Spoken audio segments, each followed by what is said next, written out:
What's going on, y'all? Welcome back to Going for Two. I am Q1 Humphreys. It is day 12 of Going for 25 Days of Christmas. This is a series, or if you want to call it that, where I'm doing daily uploads all throughout December with the goal of growing this channel. We had a goal of hitting 300 subs. We hit 300 subs. So now we're just going to keep on pushing content, keep on inviting more people to join this little clan, this little crew, this little group, this family we got here over at Going for Two. So today we have we got a cute little video, a quick little video, I would say. I wanted to go through five guys that I believe should be on their way to seeing their first All-Star game and having their first ever All-Star appearance. We're going to dive right into it. But before we do that, man, make sure to hit the subscribe button, man. Hit the subscribe button. It helps me out a lot. So, you know, the goals that I got, I can't do without y'all. So subscribe, like, comment, share with your folks. Do all those things for me. And I will greatly appreciate y'all. Let's get into it. Player number one. Of course, we're talking about JJ, Jalen Johnson for the Atlanta Hawks. Jalen Johnson having a career year where he's having career highs in points, rebounds, and assists. JJ is averaging 23.2 points per game, 10.4 rebounds per game, and 7.9 assists per game. And he also is now tied for the most amount of triple-doubles in a singular season for the Atlanta Hawks. Now, they're playing right now. So by the time you see this video, or by the time this game is over, they're playing, he might have got that last triple-double. But Jalen Johnson, man, he's taken over as a top player while Trae Young's been out, and he's looked spectacular. Ever since Quinn Snyder got signed as a head coach a couple years ago, Jalen Johnson has been kind of motivated and kind of been allowed to play more of a playmaking role. But, of course, with Trae Young, you're not going to have that big of a role. But with Trae Young out over the last month, he stepped in to be the point forward. People were saying a lot about LeBron. I don't know about Bron with Jalen Johnson, but he looks really, really, really good, man. And I'm fully enjoying every single night he's going out there balling. He actually had a first half triple-double in last Friday's game against the Denver Nuggets. So he's just going crazy. I personally, before going into the other guys that I'm talking about tonight, I believe that he was the one that should have won most improved player. But another guy that I'm about to talk about, I believe should probably win it, to be honest, over Jalen Johnson. But we'll see. JJ, my guy. Shout out to JJ. Salute, man. Go Hawks. Number two, Denny Advia. Denny Advia is a guy that I think should win most improved player. This guy's averaging 25.4 points per game, 7.2 rebounds a game, and 6.2 assists per game. You look at his elevation, his growth, especially in the scoring department from last season. He was averaging 16 points last season. Now it's up to 25 points. This guy looks really, really good. He does pretty much similar things that Jalen Johnson does, except he plays a 3 instead of a 4. But he scores at a way higher rate. He shoots the 3-ball well. He defends well. He stepped up to be kind of the playmaker for the team right now, for the Blazers, I'm sorry.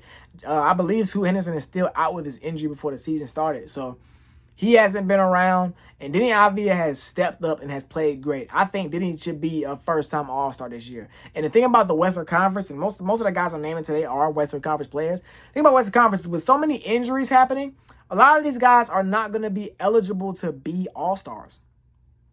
You know what I'm saying? So I think if Denny can keep this up, there's no reason why he should not be an All-Star. I'm going to keep a close eye on Denny. I saw a lot of him when he first got to the Blazers. Like, I want to say it was a couple years ago, and he looked good in that job, in that role.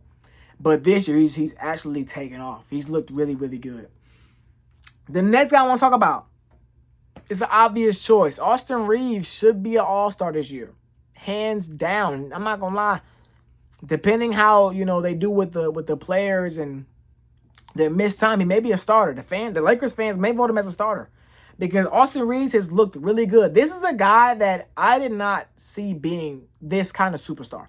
I always believed that he would be really good. Even last year and the year before that when he showed flashes. I mean, last year he was good. Last year he showed no flashes. Last year he was really good. But to elevate and be this much of a player to where he's like a little superstar now, a superstar caliber player, I did not see that coming.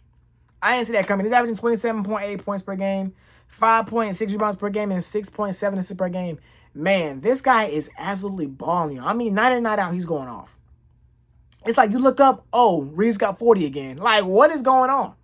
You know what I'm saying? And he's just absolutely just thrived and flourished in the role that he's in. I know LeBron James just got back from injury like a couple of weeks ago. and he's still kind of working himself back into it. But even with that, man, Austin Reeves looks like a really, really good piece. And I think Reeves, he's so great with the ball. He's so great off the ball. He's going to find a way to get his no matter what.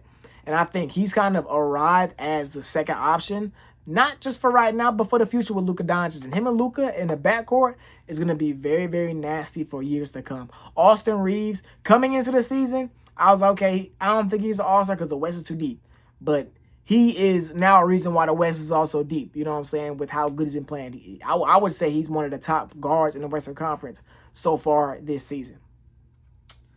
The next guy I want to talk about here is a guy that maybe many of you are shocked that he has not been an all-star, but Jamal Murray. Jamal Murray has not been an all-star, and I think this is the year, like I said, with Reeves, with the injuries and all the guys that missed a bunch of time, this is the year that he should get in.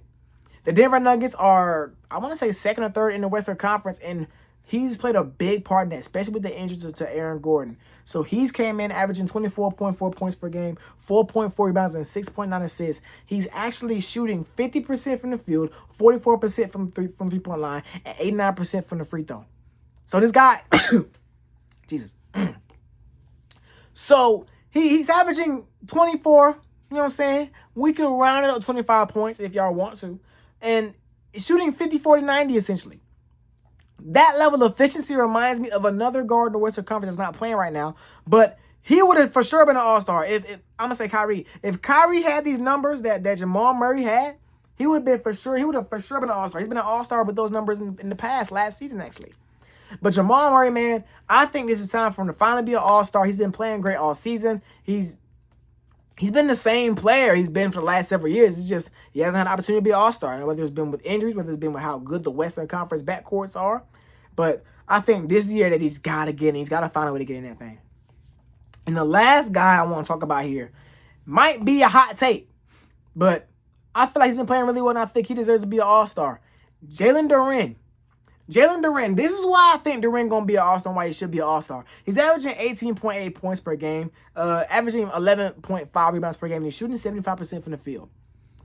But the thing about Duren, these may be similar numbers to what he's been posting the last couple seasons, but he is such a big contributor to winning games that you've got to look at him as an all-star in the Eastern Conference. I mean, what bigs in the Eastern Conference are locks to get in the all-star game?